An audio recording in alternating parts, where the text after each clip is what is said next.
श्रीविष्णुस्तोत्र किं नु नाम सहस्राणि जपते च पुनः पुनः यानि नामानि दिव्यानि तानि चाचक्ष्व केशव। मत्स्यं कूर्मं वराहं च वामनं च जनार्दनं गोविन्दं पुण्डरीकाक्षं माधवं मधुसूदनं पद्मनाभं सहस्राक्षं वनमालिं हलायुधं गोवर्धनं ऋषिकेशं वैकुण्ठं पुरुषोत्तमं विश्वरूपं वासुदेवं रामं नारायणं हरिं दामोदरं श्रीधरं च वेदाङ्गगरुडध्वजम् अनन्तं कृष्णगोपालं जपतो नास्ति पातकं गवां कोटिप्रदानस्य अश्वमेधशतस्य च कन्यादानसहस्राणां फलं प्राप्नोति मानवः अमायां वा पौर्णमास्यामेकादश्यां तथैव च सन्ध्याकाले स्मरे नित्यं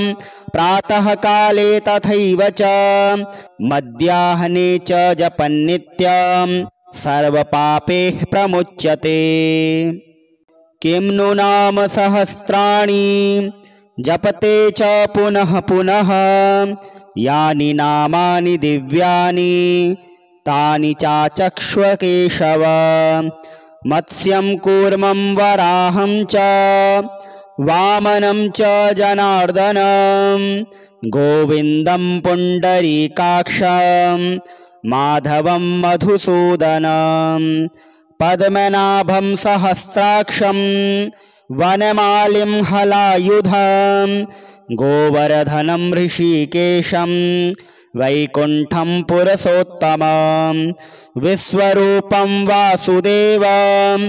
रामं नारायणं हरिं दामोदरं श्रीधरं च वेदाङ्गगरुडध्वजम् अनन्तं कृष्णगोपालं जपतो नास्ति पातकं गवां कोटिप्रदानस्य अश्वमेधशतस्य च कन्यादानसहस्राणां फलं प्राप्नोति मानवः अमायां वा पौर्णमास्यामेकादश्यां तथैव च सन्ध्याकाले स्मरे नित्यं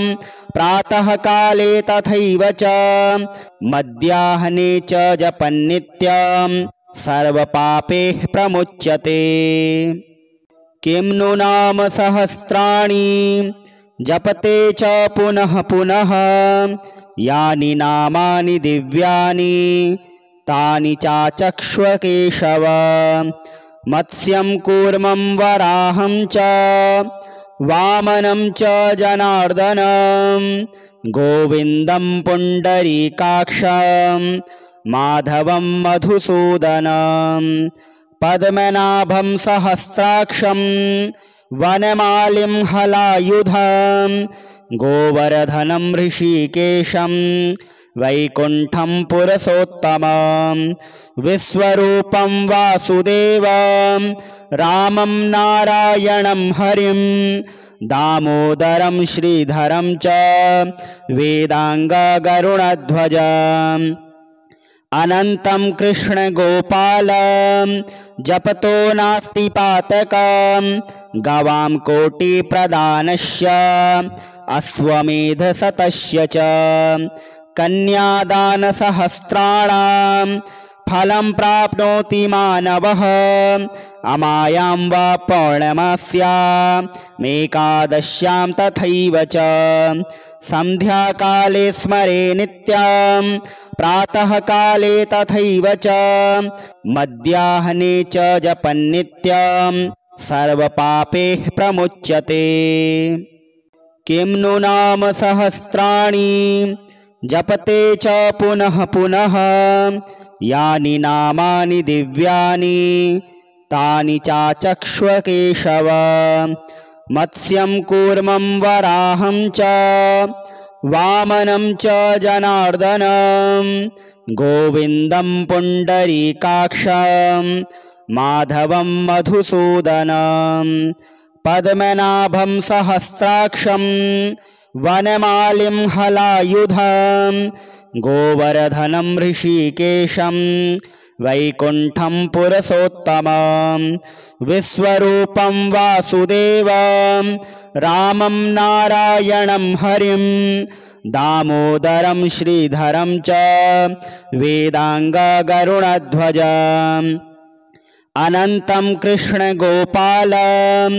जपतो नास्ति पातकं गवां कोटिप्रदानस्य अश्वमेधशतस्य च कन्यादानसहस्राणां फलं प्राप्नोति मानवः अमायां वा पौर्णमास्यामेकादश्यां तथैव च सन्ध्याकाले स्मरे नित्यं प्रातःकाले तथैव च मध्याह्ने च जपन्नित्यं सर्वपापैः प्रमुच्यते। किं नु नाम सहस्राणि जपते च पुनः पुनः यानि नामानि दिव्यानि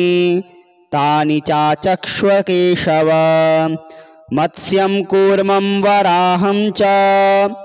वामनं च जनार्दनं गोविन्दं पुण्डरीकाक्षं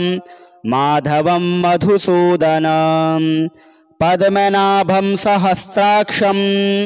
वनमालिं हलायुधं गोवर्धनं ऋषिकेशं वैकुण्ठं पुरुषोत्तमं विश्वरूपं वासुदेवं रामं नारायणं हरिं दामोदरं श्रीधरं च वेदाङ्गगरुडध्वजम् अनन्तं कृष्णगोपालं जपतो नास्ति पातकं गवां कोटिप्रदानस्य अश्वमेधशतस्य च कन्यादानसहस्राणां फलं प्राप्नोति मानवः अमायां वा पौर्णमास्यामेकादश्यां तथैव च सन्ध्याकाले स्मरे नित्यं प्रातःकाले तथैव च मध्याह्ने च जपन्नित्यं सर्वपापैः प्रमुच्यते। किं नु नाम सहस्राणि जपते च पुनः पुनः यानि नामानि दिव्यानि तानि चाचक्ष्व केशव मत्स्यं कूर्मं वराहं च वामनं च जनार्दनं गोविन्दं पुण्डरीकाक्षं माधवं मधुसूदनं पद्मनाभं सहस्राक्षं वनमालिं हलायुधं गोवर्धनं ऋषिकेशं वैकुण्ठं पुरुषोत्तमं विश्वरूपं वासुदेवं रामं नारायणं हरिं दामोदरं श्रीधरं च वेदाङ्गगरुडध्वजम् अनन्तं कृष्णगोपालं जपतो नास्ति पातकं गवां कोटिप्रदानस्य अश्वमेधशतस्य च कन्यादानसहस्राणां फलं प्राप्नोति मानवः अमायां वा पौर्णमास्यामेकादश्यां तथैव च सन्ध्याकाले स्मरे नित्यं प्रातःकाले तथैव च मध्याह्ने च जपन्नित्यं सर्वपापैः प्रमुच्यते। किं नु नाम सहस्राणि जपते च पुनः पुनः यानि नामानि दिव्यानि तानि चाचक्ष्व केशव मत्स्यं कूर्मं वराहं च वामनं च जनार्दनं गोविन्दं पुण्डरीकाक्षं माधवं मधुसूदनं पद्मनाभं सहस्राक्षं वनमालिं हलायुधं गोवर्धनं ऋषिकेशं वैकुण्ठं पुरुषोत्तमं विश्वरूपं वासुदेवं रामं नारायणं हरिं दामोदरं श्रीधरं च वेदाङ्गगरुडध्वजम् अनन्तं कृष्णगोपालं जपतो नास्ति पातकं गवां कोटिप्रदानस्य अश्वमेधशतस्य च कन्यादानसहस्राणां फलं प्राप्नोति मानवः अमायां वा पौर्णमास्यामेकादश्यां तथैव च सन्ध्याकाले स्मरे नित्यं प्रातःकाले तथैव च मध्याह्ने च जपन्नित्यं सर्वपापैः प्रमुच्यते। किं नु नाम सहस्राणि जपते च पुनः पुनः यानि नामानि दिव्यानि तानि चाचक्ष्व केशव मत्स्यं कूर्मं वराहं च वामनं च जनार्दनं गोविन्दं पुण्डरीकाक्षं माधवं मधुसूदनं पद्मनाभं सहस्राक्षं वनमालिं हलायुधं गोवर्धनं ऋषिकेशं वैकुण्ठं पुरुषोत्तमं विश्वरूपं वासुदेवं रामं नारायणं हरिं दामोदरं श्रीधरं च वेदाङ्गगरुडध्वजम् अनन्तं कृष्णगोपालं जपतो नास्ति पातकं गवां कोटिप्रदानस्य अश्वमेधशतस्य च कन्यादानसहस्राणां फलं प्राप्नोति मानवः अमायां वा पौर्णमास्यामेकादश्यां तथैव च सन्ध्याकाले स्मरे नित्यं प्रातःकाले तथैव च मध्याह्ने च जपन्नित्यं सर्वपापैः प्रमुच्यते। किं नु नाम सहस्राणि जपते च पुनः पुनः यानि नामानि दिव्यानि तानि चाचक्ष्व केशव मत्स्यं कूर्मं वराहं च वामनं च जनार्दनं गोविन्दं पुण्डरीकाक्षं माधवं मधुसूदनं पद्मनाभं सहस्राक्षं वनमालिं हलायुधं गोवर्धनं ऋषिकेशं वैकुण्ठं पुरुषोत्तमं विश्वरूपं वासुदेवं रामं नारायणं हरिं दामोदरं श्रीधरं च वेदाङ्गगरुडध्वजम् अनन्तं कृष्णगोपालं जपतो नास्ति पातकं गवां कोटिप्रदानस्य अश्वमेधशतस्य च कन्यादानसहस्राणां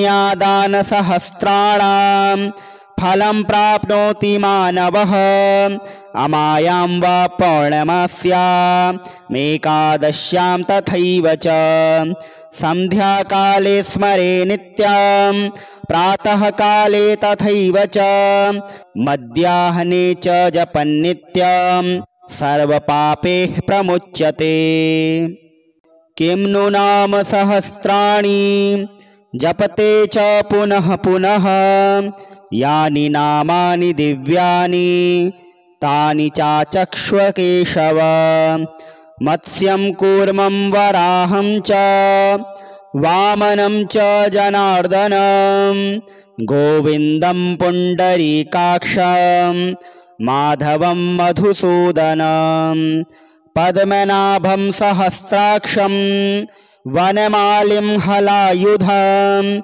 गोवर्धनं ऋषिकेशं वैकुण्ठं पुरुषोत्तमं विश्वरूपं वासुदेवं रामं नारायणं हरिं दामोदरं श्रीधरं च वेदाङ्गगरुडध्वजम् अनन्तं कृष्णगोपालं जपतो नास्ति पातकं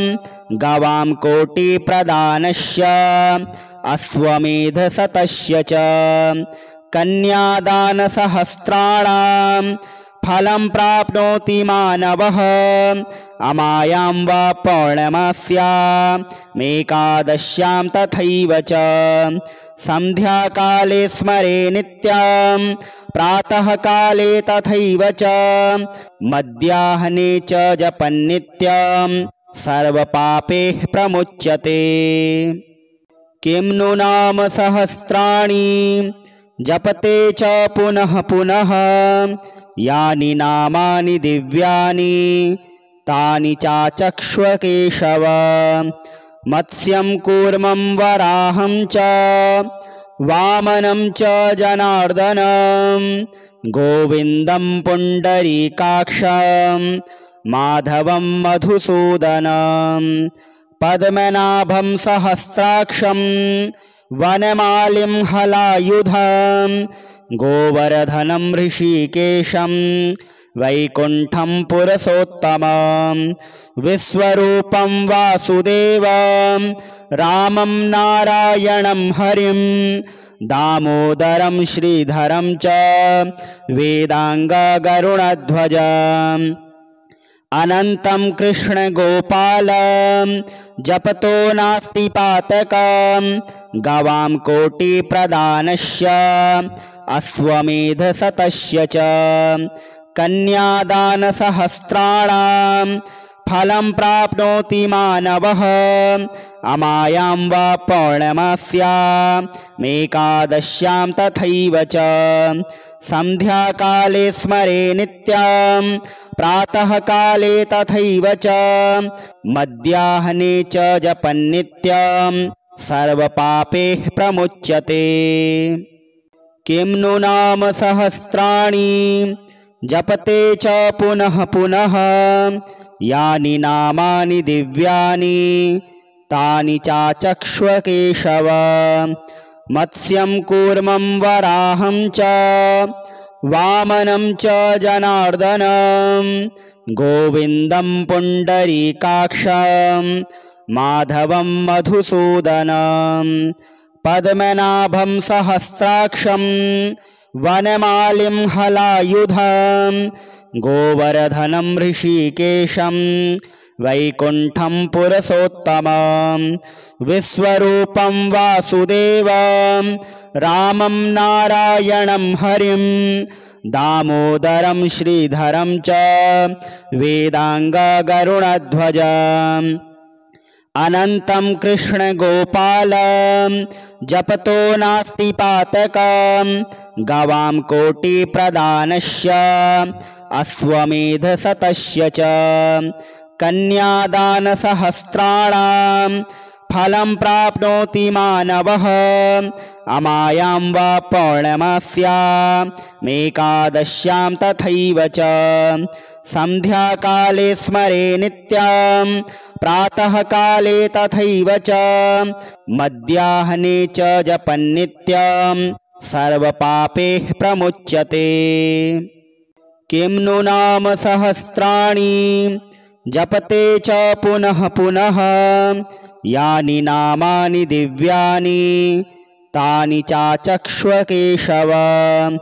मत्स्यं कूर्मं वराहं च वामनं च जनार्दनं गोविन्दं पुण्डरीकाक्षं माधवं मधुसूदनं पद्मनाभं सहस्राक्षं वनमालिं हलायुधं गोवर्धनं ऋषिकेशं वैकुण्ठं पुरुषोत्तमं विश्वरूपं वासुदेवं रामं नारायणं हरिं दामोदरं श्रीधरं च वेदाङ्गगरुडध्वजम् अनन्तं कृष्णगोपालं जपतो नास्ति पातकं गवां कोटिप्रदानस्य अश्वमेधशतस्य च कन्यादानसहस्राणां फलं प्राप्नोति मानवः अमायां वा पौर्णमास्यामेकादश्यां तथैव च सन्ध्याकाले स्मरे नित्यं प्रातःकाले तथैव च मध्याह्ने च जपन्नित्यं सर्वपापैः प्रमुच्यते। किं नु नाम सहस्राणि जपते च पुनः पुनः यानि नामानि दिव्यानि तानि चाचक्ष्व केशव। मत्स्यं कूर्मं वराहं च वामनं च जनार्दनं गोविन्दं पुण्डरीकाक्षं माधवं मधुसूदनं पद्मनाभं सहस्राक्षं वनमालिं हलायुधं गोवर्धनं ऋषिकेशं वैकुण्ठं पुरुषोत्तमं विश्वरूपं वासुदेवं रामं नारायणं हरिं दामोदरं श्रीधरं च वेदाङ्गगरुडध्वजम् अनन्तं कृष्णगोपालं जपतो नास्ति पातकं गवां कोटिप्रदानस्य अश्वमेधशतस्य च कन्यादानसहस्राणां फलं प्राप्नोति मानवः अमायां वा पौर्णमास्यामेकादश्यां तथैव च सन्ध्याकाले स्मरे नित्यं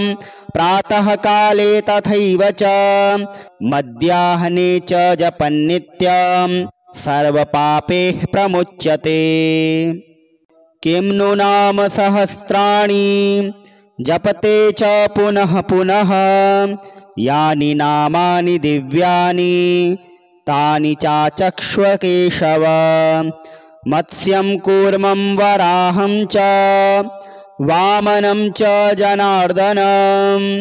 गोविन्दं पुण्डरीकाक्षं माधवं मधुसूदनं पद्मनाभं सहस्राक्षं वनमालिं हलायुधं गोवर्धनं ऋषिकेशं वैकुण्ठं पुरुषोत्तमं विश्वरूपं वासुदेवं रामं नारायणं हरिं दामोदरं श्रीधरं च वेदाङ्गगरुडध्वजम् अनन्तं कृष्णगोपालं जपतो नास्ति पातकं गवां कोटिप्रदानस्य अश्वमेधशतस्य च कन्यादानसहस्राणां फलं प्राप्नोति मानवः अमायां वा पौर्णमास्यामेकादश्यां तथैव च सन्ध्याकाले स्मरे नित्यं प्रातःकाले तथैव च मध्याह्ने च जपन्नित्यं सर्वपापैः प्रमुच्यते।